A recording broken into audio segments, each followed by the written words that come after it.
Esto nos sirve porque esos productos de primera calidad, esos productos cultivados en el kilómetro cero, en nuestro Camp d'Elx, hay uno que es estrella, junto con la granada mollar, es el melón de Carrizales.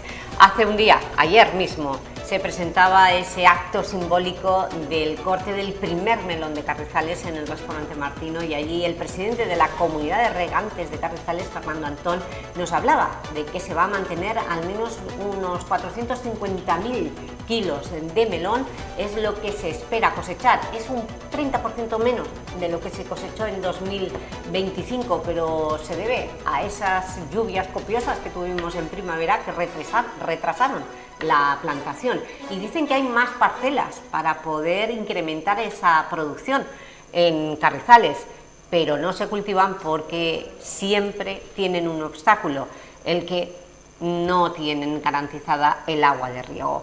Pues con los sobrantes del Segura y algo del Tajo, ellos cultivan un melón que es el más buscado por los consumidores. Esos 450.000 kilos de melón de Carrizales, debido a su intenso sabor dulce, se quedan en los mercados de la provincia de Alicante. Es que apenas no tienen para exportar, muy pocos salen fuera, y eso que los piden. Y tiene su propia etiqueta, el melón de Carrizales, porque hay muchas imitaciones, pero es único, porque se cultiva ese terreno de Carrizales, es el que le da esas peculiaridades que buscan los consumidores. Pues para hablar precisamente de la producción y del padrino de honor, porque este año se ha querido reconocer a la figura del agricultor que durante siglos ha estado luchando por el agua y por cultivar en tierras de Carrizales, gracias a ese reconocimiento hoy tenemos aquí a el padrino de honor, Pascual Román, que a sus 91 años es la memoria viva de la historia del Camp d'Elx. Pascual Román, buenos días. Buenos días, el hombre de las cabañuelas. Felicidades por el nombramiento. Me dedico a todo. Sí, pero sobre todo a todo del Camp d'Elx. Pues y tenemos al presidente de la comunidad de regantes de Carrizales, Fernando Antón. Bienvenido, Fernando. Muchísimas gracias. Bueno, pues he resumido un poco, pero la producción al menos se compensa hay menos melones, pero el precio lo habéis duplicado. Bueno, no es duplicado exactamente, está cerca de duplicarse, porque es que aparte los gastos están subiendo muchísimo, y sabéis que el melón de Carrizales tiene la particularidad que como sufre mucho, entonces da muy poca producción. Para dar esa calidad lo que se sacrifica en kilos, ¿no? Y entonces es cierto que en cualquier otra zona que tenga unas condiciones más favorables pueden llegar a lo mejor a los 40.000 kilos por hectárea, y nosotros si pasamos de los 1.500 kilos por hectárea podemos estar agradecidos. Bueno, pero este año no pasáis de los 1.500 kilos por hectárea. No, son las estimaciones. Siempre hay algunas fincas que suben, otras que no llegan, porque claro, todo esto varía mucho. Porque el melón ha empezado a cosecharse. ¿Son las lluvias, son las plagas de conejos? ¿Cuáles son los principales problemas del agricultor de Carrizales? Vamos a ver, el del agricultor de Carrizales en general, sobre todo es el tema del agua. El agua es, en otras zonas, saben casi con 90% de seguridad a tener agua, y nosotros más del 50% no lo podemos tener. Entonces, hay cultivos. Nosotros regamos, el sistema de riego que tiene Carrizales es un sistema a sobrantes de otras comunidades, con lo cual tenemos que esperar a que otras comunidades terminen de regar para nosotros poder tener disponibilidad de ese agua. Y claro, este año de momento está yendo bien, vamos a tocar madera, pero otros años que hay sequía, ahora mismo los pantanos creo que del Segura están cerca del 58%, me parece. Sí, algo único. Algo que no sé, yo hacía muchísimo tiempo que no había visto. Y estos son ciclos. Hay a lo mejor pasan 8 años de una sequía muy grande y a lo mejor un par de años que están bien. Pero claro, todo esto tiene una planificación, y la gente pues a lo mejor prefiere, por ejemplo, plantar otras cosas que son más, digamos, o más económicas de mantener, o a lo mejor dice, oye, es que si me salto un riego o dos en otra cosa, pues oye, pues no pasa nada, no se va a morir la planta, no voy a perderla, y a lo mejor después lo puedo compensar. ¿Qué se planta en Carrizales aparte del melón? Pues se planta mucha granada mollar, se planta mucho forraje también, se plantan alcachofas en invierno, brócolis, Y bueno, sobre todo eso es lo que más se planta realmente. ¿Y por qué creáis un ecosistema? Vamos a ver, Carrizales está entre dos parques naturales, bueno, y forma parte de dos parques naturales, tanto del Hondo como de la Salina de Santa Pola. Y lo que hace Carrizales es unirlos por medio de azarbes excavados en tierra. Tenemos cerca de 80 kilómetros de azarbes en tierra, que lo que hacen es conformar un sistema de recogida de agua como de vida, porque nosotros en esos azarbes crece el carrizo, nosotros lo controlamos segándolo sin herbicidas, entonces todo eso hace que realmente unamos esos dos parques naturales. ¿Cuántas hectáreas hay en Carrizales? En Carrizales está sobre las 1.400 hectáreas. Y solamente habéis plantado 40. De melón, sí. ¿Qué pasa con el resto de hectáreas? ¿Hay peligro de que vengan empresas, plantas solares, o que vengan empresas de agricultura intensiva? De plantas solares no, porque es una actividad que está prohibida por la condición de las tierras que estamos, en tierras de saladares y carrizales, se llama en el plan general. Pero sí es cierto que ya están entrando empresas grandes que están comprando fincas grandes o están uniendo fincas para trabajar allí, porque es una zona... ¿Qué va a pasar con la agricultura intensiva si están entrando empresas grandes? Vamos a ver, nosotros queremos pensar que va a afectar lo mínimo posible, porque nosotros mantenemos nuestras infraestructuras. Sí es cierto que es una forma de que las tierras se puedan cultivar también, porque muchas veces no se pueden cultivar porque no hay una infraestructura. Ellos, por ejemplo, en estas fincas grandes lo que hacen muchas veces hacen una balsa y riegan a goteo. ¿Por qué? Porque no tenemos mucha agua. Entonces, si dices, oye, pues voy a ir echando un chorrito, porque para regar a manta se necesita mucha cantidad, a lo mejor menos veces, pero mucha cantidad. Entonces, cada 15 días, que sería vendría lo que es la tanda, tienes que regar con mucha cantidad de agua para poder inundar lo que son los bancales. A goteo, pues con tener una pequeña cantidad diaria, pues se van arreglando, y es una forma de mantener el riego en verano, que es cuanto más complicado. ¿El goteo puede destruir el ecosistema? Vamos a ver, lo ideal sería combinar el goteo con el riego a manta. ¿Por qué? Porque el sistema necesita de grandes infiltraciones para mantener, por ejemplo, los azarbes con más agua y con vida. De todas formas, sí que es cierto que Carrizales es una zona que tiene el nivel freático muy arriba. Entonces tú allí hay zonas que están a 2 metros sobre el nivel del mar, pero tú a medio metro o a 1 metro prácticamente sale agua salobre. Con lo cual los azarbes normalmente están más abajo y siempre mantienen agua. Lo que pasa es que lo suyo es que se mueva ese agua, y eso se consigue con los riegos a manta. Bueno, pues esto es Carrizales. ¿Y con las plagas de la fauna silvestre tenéis problemas, jabalíes y conejos? Jabalíes de momento, y vamos a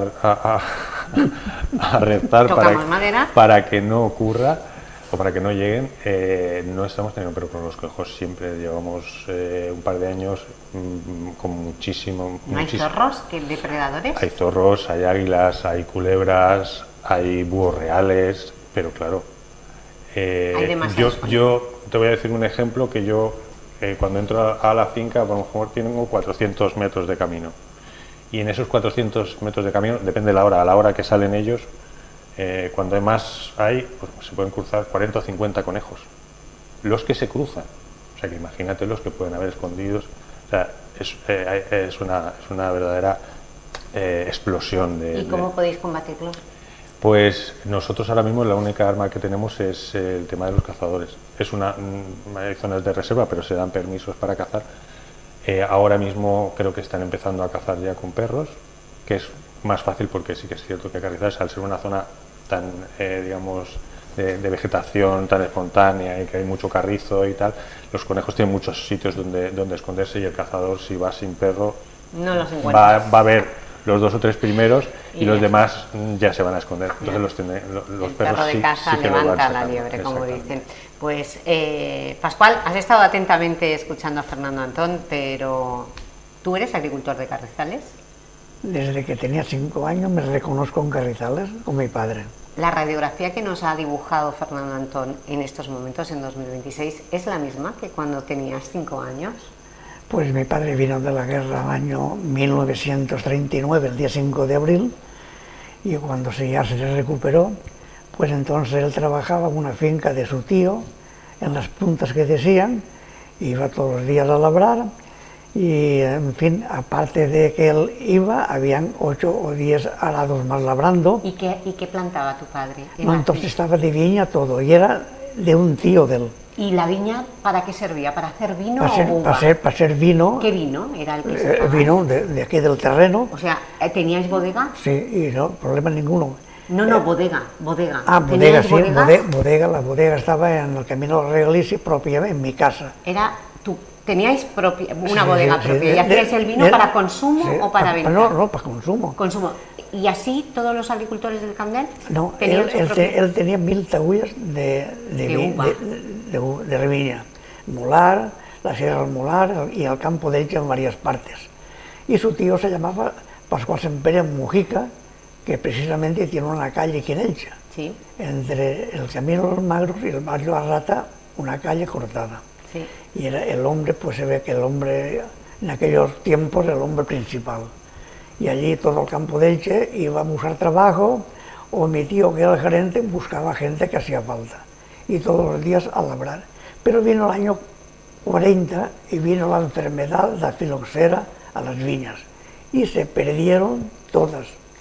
Pero las tierras se siguieron trabajando y en las puntas no se podía dejar de trabajar, porque cuando terminabas de una parte, al principio ya estaban haciendo el carrizo y las malas hierbas. Ya, y así se ha seguido. Y después de las viñas, ¿qué cultivo es el que vino en Carrizales, en tu casa, en tu familia? Sí, me dedico más a Carrizales, se sigue plantando cebada, que es lo que es lo que más se plantaba.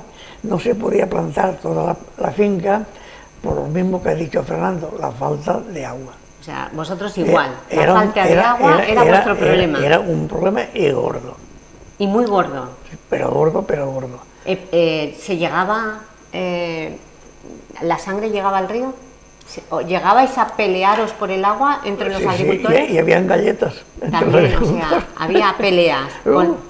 Y su abuelo... ¿Y se llevaba a juicio? No, su abuelo, que era el presidente de la hermandad, había un equipo de guardias rurales que eran los que controlaban el campo. Y por la noche, cuando venían a la oficina en Puente Ortices, ellos llevaban las quejas o cosas necesarias para el campo. Y el cabo de guardia le llamaban Pascual Urbán, alias, no me acuerdo cómo le llamaban. Bueno, Pascual Urbán ya es bastante, sí. Era el cabo de guardia de la brigada forestal, digamos. Sí. Y entonces, pues, si habían unas quejas en Carrizales, pues se le llamaba por una carta que ese guardia llevaba y lo juzgaba a Carrizales. Y entonces, de lo que fuese el motivo, se juzgaba. ¿Y dónde se juzgaba? ¿Ahí en Puente Ortices? ¿Dónde estaba el juzgado? En Puente Ortices estaba la comunidad de Carrizales. Ajá. Entonces se llamaba, y según el daño que hubiera hecho a esas dos personas, se les castigaba. ¿Pero con cárcel o con indemnizar, pagar? A pagar no. Entonces el jurado de aguas que había, pues se comentaba, tú le has quitado el agua a este y le has hecho perder un corte de melones, tenía que indemnizarle el valor de esos melones. Y se le castigaba en una o dos o tres veces, cuando venía el turno de agua, no poder regar. Vaya. Y si no prefería eso, se precisaba el dinero. Y ese dinero iba a la comunidad. Qué importante fue el agua. ¿Y con qué agua regabais cuando se robaba de esa forma? No, la misma. Sobrantes. Sobrantes del Segura. Sobrantes y del Tajo. Del Tajo no. Todavía no había llegado el Tajo. El Tajo ya no llega. Claro, es que el Tajo tiene 50 años, ¿no? No tiene más. Más o menos. O sea, que era de... Y cuando vino el Tajo, pues tuvo un alivio Carrizales, porque ya no subía tanta agua al campo, porque el campo ya se regaba mucho del Tajo Trasvase de Segura. O sea, el trasvase salvó la situación en Carrizales. Pero seguía faltando agua y como Carlos era presidente de todo, creyó conveniente, porque era un hombre con muchas ideas, creyó conveniente al Progreso, Sociedad Nuevo Río del Progreso, cuando no tenía que elevar agua al campo, que subían 32 tallas que decimos, si subían 20, esas 10 podía el Carrizal aprovechar esa agua, pagándola. Ya. De la Sarme no, pero por eso había que pagarla. Y hizo partidores. Y Riego de Levante lo mismo. Ah, también. Cuando había un caudal suficiente, daba alivio. Y gracias a eso, Carrizales podían mantenerse. Pues si hubiera sido solamente de las Arbes, imposible, porque estábamos a las sombras de las obras. Las Arbes eran de tierra y te ponían a regar y estabas regando todo el día, pero a poco menos. Hoy, que son las Arbes de riego, cebadas y la dulce, hay más control, sabes cuándo empiezas y cuándo vas a terminar. Vale, Pascual, y ahora cuando escuchas las noticias de que el trasvase Tajo Segura se va a recortar para el agua de riego, ¿qué sensación tienes? Porque esto es volver atrás. Es una cosa que no debía de perderse. Su abuelo luchó y quiso unir las comunidades en ayuda de la Confederación del Segura, y con él tenía mucho contacto y me decía: Pascual, intentaremos lograrlo, porque las personas comprenden, o el gobierno en la actualidad comprende que donde falta el agua y sobra en otras partes, tiene un mérito que se traiga. Así fue, y entonces el campo donde se regaba de goteo, lo primero que se notó fue con los árboles. Estaban amarillentos de aguas malas y en 2 años se pusieron los árboles como perejil de verde. Y fue un gran éxito y un mérito para esa persona. El agua del Tajo. El agua del Tajo. Hoy era un gran problema, no sé el por qué, no lo sé, porque todo hay la excusa al cambio climático. Menos agua, menos no sé qué, una guerra política del agua. Y hoy les dije a las personas que están al cargo que no pierdan la toalla. Claro, que no nos rindamos. Entonces, la plaga de conejos es una anécdota dentro de los problemas que tiene Carrizales. Carrizales tiene 2 plagas peligrosas, el conejo y la garrapata. Las garrapatas. Hay un peligro muy... Bueno, las garrapatas la traen los conejos, ¿no? Pues sí, y tú vas andando y las recoges. Yo he tenido 5 problemas con ellas y gordas. ¿Te han picado las garrapatas? Les he visto a tiempo. Una tuve un problema y luego otro problema gordo, y el palista que tenemos, ese estuvo de baja 15 días con una calentura que no sabía de dónde venía. La garrapata. La garrapata. La garrapata, según comentarios hay, que yo me las quité, nunca me quité una, y se quedó una pata. Claro, no hay que quitársela. Y hubo un problema para sacarla. La garrapata tiene unos espigones que ella entra, pero si lo obligan a sacarla, abre las aletas que no se ven ni con máquina. Y entonces se quedó una pata dentro y dice al médico: si no podemos, hay que hacer un corte, pero se sacó. Y es un problema hoy. Bueno, pues eso, Pascual, el que te hayan nombrado padrino de honor, que... Muchas gracias. Pero, ¿qué sientes? Ser padrino de honor de la campaña del melón de Carrizales, yo porque creo... ¿en tu casa habéis cultivado melón? Y en mi tierra, que tengo tierra, he cultivado melón, en los años 66. Bueno, ¿y qué supone para ti ser padrino de honor de la campaña del melón? Pues yo creo que ha sido un mérito de trabajo, porque ha sido constante, y a dónde ha habido que ir, bien Valencia, bien Madrid, Murcia, a donde se ha correspondido, he sido el primero que he ido delante en compañía del presidente. Hemos luchado mucho en la Confederación del Júcar, también respecto al río Vinalopó, en la desembocadura, que donde desemboca es una desembocadura pirata. Tú has sido uno de los que has luchado para que no fuera el azud de la Marquesa, Justamente. ¿no? La desembocadura del Júcar. Bueno, pero ya tenéis agua también del Júcar Vinalopó, ¿os llega a vosotros? Sí, aquí no llega, estamos en la última fase, cuando se pueda dar más. Lo conseguiréis. No sé. Bueno, pues es la memoria viva de la lucha por el agua que hemos tenido en el Camp d'Elx. Pascual, felicidades por el El nombramiento. Carrizal empezaron los trabajos en 1714 con presos. No, Claro, 1714, claro, Carrizales es como la Albufera de Valencia. sí, ¿Se bueno, rellenó con tierra? no como en Cañas y Barro? era una zona que era inundable y que llegaba casi hasta Dolores, y entonces el cardenal la organizó. Y con presos trabajando un jornal. Ya, pero echaban tierra, ¿no? Sí. Y en el año 1742 se terminaron los trabajos de canalización y ahí empezó las trabajar. Por eso dice que a 1,5 metros, Fernando, tenéis agua, porque al fin y al cabo es terreno ganado a una albufera. Sí, lo que él se comenta, lo que se hacía no era rellenar con tierra, sino abrir azarbes para que el agua saliera, para que pudiera salir el agua. Y hay 100 kilómetros de azarbes que llevan el agua al mar. Qué bonito. Y Claro, porque no tenemos, el Vinalopó no tiene desembocadura, derramaba el todo. río Vinalopó desembocaba en la vereda de Cendres. Claro. Y de ahí al mar habían 4 metros de desnivel. Pero era un río que no traía agua más que cuando llovía. Claro. Pero vinieron unas aguas en el año 1969, esa agua que viene ahora, que iba a otras partes, pero por lo que sé la desviaron aquí. Y cuando llegó a la vereda de Cendres, como el año 60 y algo, empezaron a venir tractores y a hacer bancales los agricultores más grandes, esa agua no podía salir hacia el mar. Claro, y de ahí los Y azarbes. la desviaron donde va ahora. Y el alcalde que había en Elche, Diego Quiles Fuentes, a 2 cabildos del derramador y la olla, les dio 300.000 pesetas para que desviasen el agua por los lindes de los agricultores a llevarla a la Azarbe de Dalt.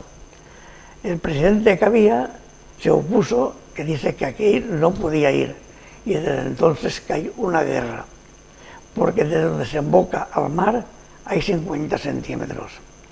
Y las 4 azarbes desembocan en una zona redonda que se dice La Gola, ¿no? la Gola. Y de ahí, en una sequía solamente, lleva el agua al mar. Y los sedimentos. Hubo- Pues, Pascual, no hay tiempo para más. Ya, hubo un trabajo de haber hecho la canalización que había 12.000 millones de pesetas. Llegó la democracia y no voy a comentar nada, pero se olvidó. Y siguen olvidándose de solucionar ese problema de encauzar esa agua hacia el mar. Pues Pascual, gracias por contarnos la Muchas historia. gracias por el llamamiento. Y que sigas con esa memoria, Fernando Antón. Suerte para las próximas campañas y para esta, que la terminéis con éxito. Muchas gracias.